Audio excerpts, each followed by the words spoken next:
For these veterans, this Victory Day parade isn't just for show. They are the few here who remember firsthand the original reason for today's pageantry, because 67 years ago, this part of central Russia was the largest battlefield the world had ever seen, and they're grateful it's remembered. 65 years later, I want to greet the new young generation. I'm happy that the great new generation is growing, which has done a good job in Prokhorovka.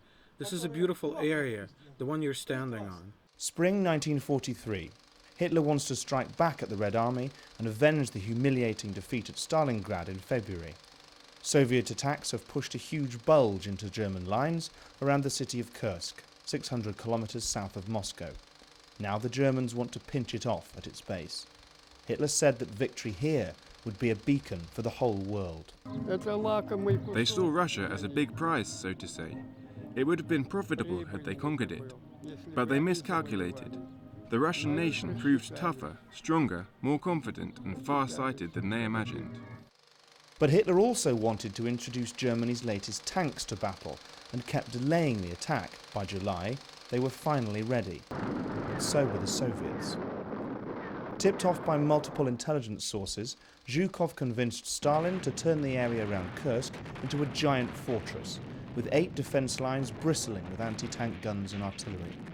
When the panzers rolled forward in the summer heat, the Red Army was waiting. From hundreds of kilometers of trenches like this, Soviet troops raked the advancing panzer divisions with fire.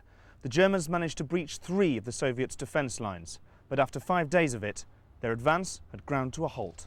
In desperation, the Germans in the South Pincer regrouped and tried to smash their way through to the base of the bulge. The assault was spearheaded by 3 of Germany's most ruthless and elite SS divisions. It all came to a head on the 12th of July 1943 in what's become known as the Death Ride of the Panzers, near the little Russian town of Prokhorovka.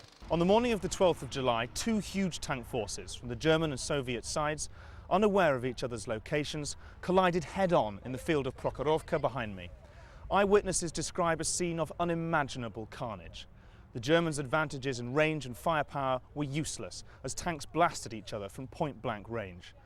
Some Soviet crews, knowing that death was imminent, rammed their vehicles into the Germans, sending both up in a huge fireball. The air forces of both sides were unable to intervene, unable to tell friend from foe in the swirling dust, and a thunderstorm broke overhead, heard by no one. This was the culmination of total war in the industrial age, and of the Soviet Union's fight to the death with Nazi Germany. By the day's end, the Red Army had fought the SS to a standstill. Hundreds of burning tanks littered the field, heavy with the stench of exploded shells, burning fuel, and charred human flesh. It had been a horrifically bloody draw. But the Soviets, now totally mobilized for a war of annihilation, could replace their losses.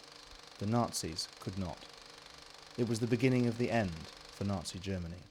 The Battle of Kursk on the 12th of July was a turning point in World War II. German troops began retreating on the 12th of July. First they left Belgrade and then other areas. Some even believe that the Battle of Prokhorovka started the retreat of the Germans, which ended in Berlin. The Red Army had beaten a full-scale German summer offensive for the first time, and all without a sign of the Western Allies' promised Second Front. If Stalingrad had witnessed the birth of a new Red Army, this was its coming of age. The road from Prokhorovka would lead all the way to Berlin. Tom Barton, RT.